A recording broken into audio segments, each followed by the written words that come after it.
শ্ৰীকৃষ্ণ আৰু অৰ্জুনে কুৰুক্ষেত্ৰৰ ৰণত যেনেকৈ এই ৰথখন ব্যৱহাৰ কৰিছিল ঠিক তেনেকুৱাকৈ সজাই তুলিবলৈ চেষ্টা কৰিছে।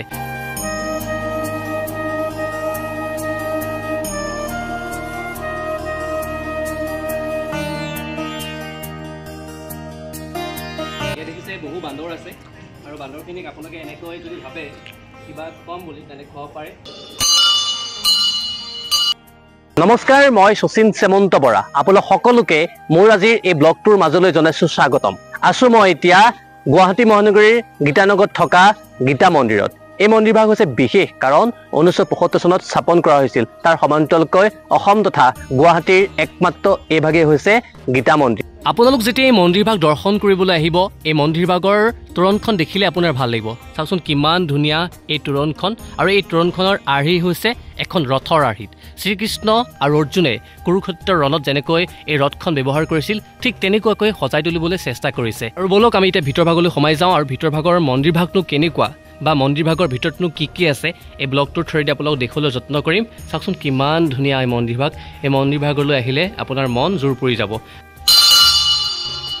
ওম শ্ৰীকৃষ্ণায় নমঃ। এয়া হৈছে গীতা মন্দিৰৰ ভিতৰ ভাগৰ দৃশ্য। পৰিৱেশটো আপোনালোকক মই দেখুৱাম। চাওকচোন কিমান ধুনীয়া এই পৰিৱেশ। এই পৰিৱেশে আপোনাৰ মন মুগ্ধ কৰিব। শুভ্ৰ গোটেই ইয়াৰ যিটো পৰিৱেশ, ইয়াৰ চাৰিওদিশত বগা ৰং কৰা হৈছে। অৰ্থাৎ আপুনি ইয়ালৈ যেতিয়া আহিব মনটো পবিত্ৰ হৈ পৰিব। আৰু আমি আগলৈ যাম আৰু এই পৰিৱেশটো দেখুৱাম আপোনালোকক। আজি গোটেই গীতা মন্দিৰ ভাগৰ ইতিহাস আপোনালোকক জনাবলৈ চেষ্টা কৰিম।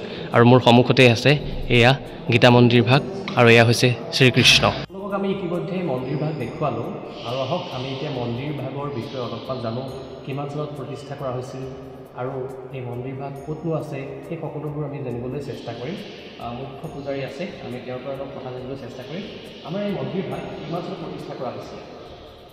1972 চনত প্ৰতিষ্ঠা কৰিছিল, আৰু এইটো 1981 চনত প্ৰথম বহাগৰ 1 তাৰিখে অপেনিং কৰিছিল পাব্লিকৰ কাৰণে।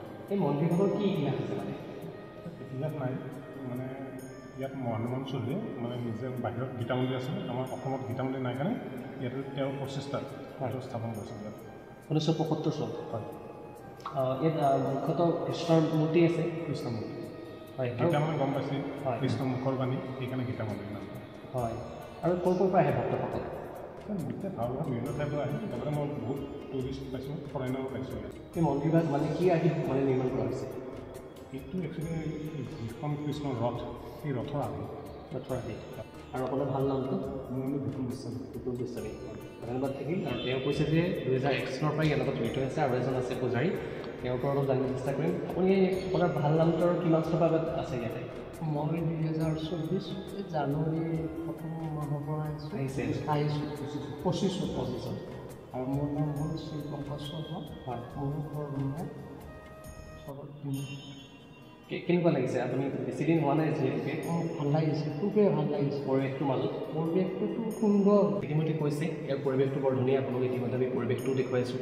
তাৰ সমান্তৰালকৈ মন্দিৰ ভাগলৈ আহিছোঁ প্ৰথমবাৰৰ কাৰণে, আৰু ইমান ধুনীয়া, বিশেষকৈ ইয়াত আহি মন জোৰ পৰি গৈছে। শান্ত সমাহিত পৰিৱেশৰ মাজত এই মন্দিৰ ভাগ আছে।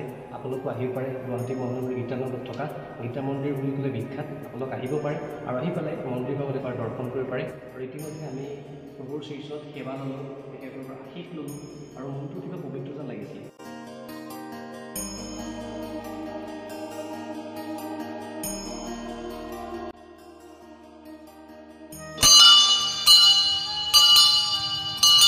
দৰ্শকসকল, এই মন্দিৰভাগ ইমান ধুনীয়া। এই মন্দিৰভাগলৈ আহিলে আপোনাৰ দুখ ভাগৰ অৱসাদ নাইকিয়া হৈ যাব।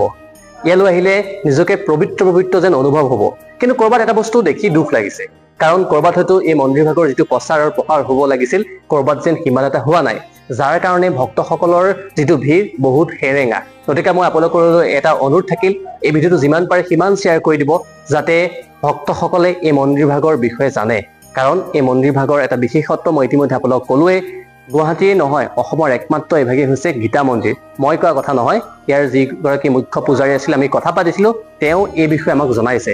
গতিকে আপোনালোক আহিব পাৰে। আৰু তাৰ সমান্তৰালকৈ এই মন্দিৰভাগ বিশেষত্ব এয়াই, এই মন্দিৰভাগ হৈছে জাগ্ৰত। আপুনি যি মনৰ আশা লৈ এই মন্দিৰভাগলৈ আহে, সেই মনৰ আশাই হ'ব পূৰণ। গতিকে আপোনালোক আহিবও পাৰে। আপোনালোক আহিলে ইয়াত দেখিছে বহু বান্দৰ আছে, আৰু বান্দৰখিনিক আপোনালোকে এনেকৈ যদি ভাবে কিবা কম বুলি তেনে ক'ব পাৰে দৰ্শকসকল আপোনালোক যেতিয়া গীতা মন্দিৰলৈ আহিব তেতিয়া আপোনালোকে দেখিছে এনেকৈ এই বান্দৰবিলাক দেখিব আৰু এজাক বান্দৰ আছে যদি ভাবে এওঁলোকৰ কাৰণে কিবা লৈ আনিম তেনেকৈ আপোনালোকে বুট মুগি কিবা লৈ আনিব পাৰিব দেখিছে সৰু সৰু পোৱালি গোটেই ইয়াত বান্দৰে ভৰি আছে মোৰ চাৰিওদিশত আপোনালোকে দেখিছে এইফালেও যদি ঘূৰাই দিয়ে কেমেৰাটো ইপিনে গোটেই বান্দৰ এইফালেও গোটেই বান্দৰ আপুনি যেতিয়া কল কমলা বা কিবা এটা বস্তু খোৱা বস্তু লৈ আনিব তেতিয়া আপোনালোকে এনেকৈ বেৰি ধৰিব এই মন্দিৰ ভাগৰ বিষয়ে বহুদিনৰ পৰা শুনি আছিলোঁ কিন্তু ইয়ালৈ অহাৰ সৌভাগ্য মোৰ হোৱা নাছিল আৰু মনতে ভাবিছিলোঁ যদিও কাৰ্যত হোৱা নাছিল লগৰকেইটাৰ সৈতে আলোচনা কৰিলোঁ আৰু আজি ফাইনেলি আমি আহি ইয়াত আছোঁহি মই ইতিমধ্যে আপোনালোকক কৈছোঁ যে মই অকলে অহা নাই হীৰক আৰু বাৰ্বি আমি তিনিও মিলি পেলাই আহিছোঁ গীতা মন্দিৰলৈ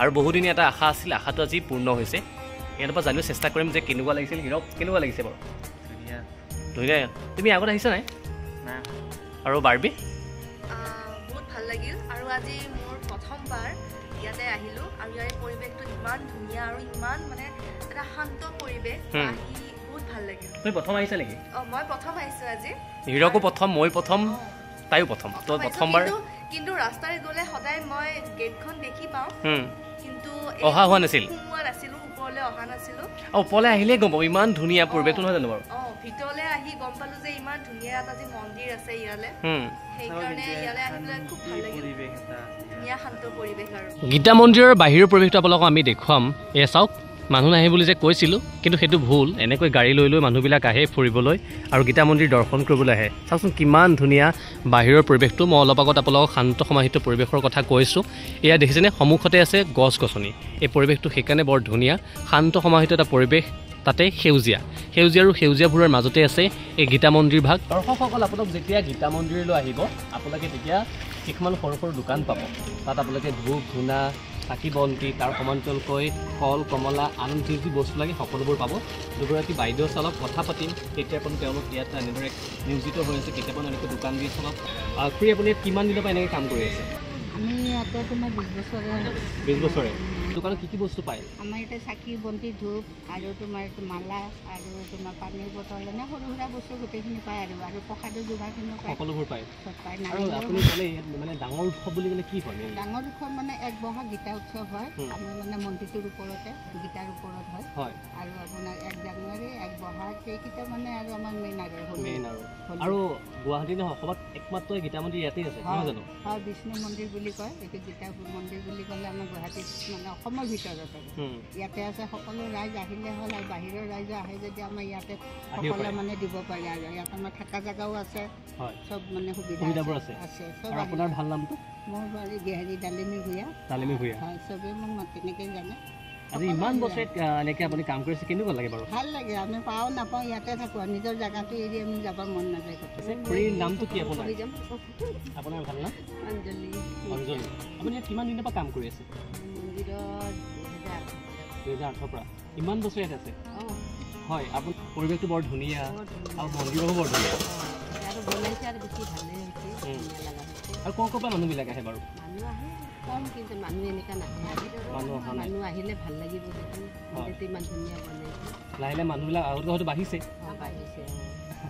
ধন্যবাদ থাকিল তেওঁ এটাই কৈছে যে মানুহ আৰু আহক সঁচাকৈ ইমান ধুনীয়া পৰিৱেশ এই পৰিৱেশটো আপোনাৰ মন মুগ্ধ কৰিব বাৰ্বি ইয়ালৈ আহি কেনেকুৱা লাগিলে মোৰ আজি ইয়ালৈ আহি খুব ভাল লাগিল আৰু আপোনালোককো কৈছোঁ যে ইয়ালৈ আহক আৰু ইয়াৰ পৰিৱেশটো চাওক গীতা মন্দিৰৰ এই ধুনীয়া শান্ত পৰিৱেশটো আৰু ইয়াতে আহি আপোনালোকে খুব ভাল পাব এটা ভাল পৰিৱেশ এটা পাব তো আহিব সকলোৱে